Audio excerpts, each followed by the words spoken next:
നമസ്കാരം. Welcome to Geetha's ഭക്തി ഗീതം. വൺ ഡേ വൺ ശ്ലോകം. Shrimad Mahabhagavatam 985th day.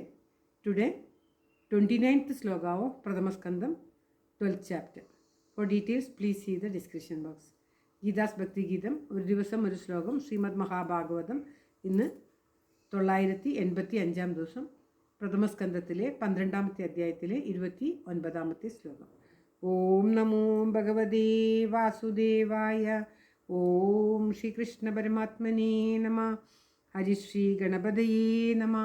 അവിഘ്നമസ്തു ശ്രീ ഗുരുഭ്യോ നമ. ഓം തത്സത്. കൃഷ്ണം നാരായണം വന്ദേ. കൃഷ്ണം വന്ദേ വ്രജപ്രിയം. കൃഷ്ണം ദ്വൈപായനം വന്ദേ. കൃഷ്ണം വന്ദേ പൃഥാസുതം. ശ്രീപരമാനന്ദനാഥനായി അദ്വൈതദീപമായി മോക്ഷേക്ഷു വൃന്ദമന്ദാരമായി കാരുണ്യവാരിധിയായി വിഭൂദേശനാം നാരായണൻ മമ മന്ദത മാറ്റണം. ഓം തത്സത്. ശ്രീമദ് മഹാഭാഗവതം പ്രഥമസ്കന്ധത്തിലെ 12ാമത്തെ അധ്യായത്തിലെ 29ാമത്തെ ശ്ലോകം. ഇതി രാജ്ഞ ഉപാദിശ്യ വിപ്രാജാതകോവിതാഃ ലബ്ധ്വാപചിതയഃ സർവേ പ്രതിജഗ്മുഃ സ്വകാൻ ഗൃഹാൻ. ഓം തത്സത്. ഇതി രാജ്ഞ ഉപാദിശ്യ വിപ്രാജാതകോവിതാഃ ലബ്ധ്വാപചിതയഃ സർവേ പ്രതിജഗ്മുഃ സ്വകാൻ ഗൃഹാൻ. ഓം തത്സത്. പദം പിരിക്കേണ്ടത് ഇതി രാജ്ഞ ഉപാദിശ്യ വിപ്ര ജാതകോവിത ലബ്ധാപചിതയ സർവേ പ്രതിജഗ്മു സ്വകാൻ ഗൃഹാൻ.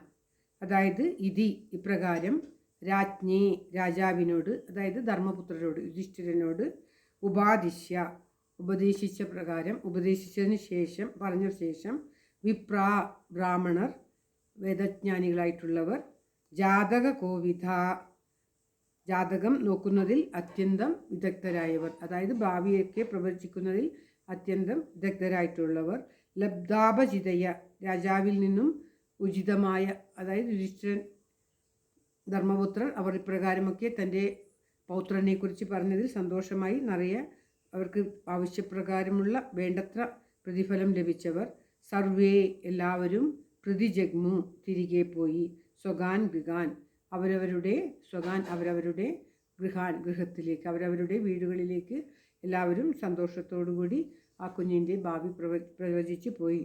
അതായത് ജാതകം നോക്കുന്നതിൽ അത്യന്തം വിദഗ്ധരായ ആ ബ്രാഹ്മണർ രാജാവായ യുധിഷ്ഠിരനോട് ഇപ്രകാരം ഉപദേശങ്ങൾ നൽകിയ ശേഷം, ആ കുഞ്ഞിനെക്കുറിച്ച് ഇപ്രകാരമൊക്കെ പറഞ്ഞതിന് ശേഷം അദ്ദേഹം നൽകിയ ഉചിതമായ പ്രതിഫലങ്ങൾ സ്വീകരിച്ചുകൊണ്ട് അവരവരുടെ ഗൃഹങ്ങളിലേക്ക് തിരികെ പോയി. കുഞ്ഞു ജനിച്ച ഉടനുള്ള ആ സന്തോഷത്തിൽ ബ്രാഹ്മണന്മാർക്കൊക്കെ വേണ്ടത്ര ധനങ്ങളും പ്രതിഫലങ്ങളും ഒക്കെ ആദ്യം തന്നെ നൽകി അവരെയൊക്കെ സൽക്കരിച്ചതിന് ശേഷം ജാതകർമ്മം വലിയ വലിയ മഹർഷിമാരെ കൊണ്ട്, കൃപർ, ദ്രോണർ അവരൊക്കെ കൊണ്ടാണ് ജാതകർമ്മമൊക്കെ ചെയ്യിക്കുന്നത്.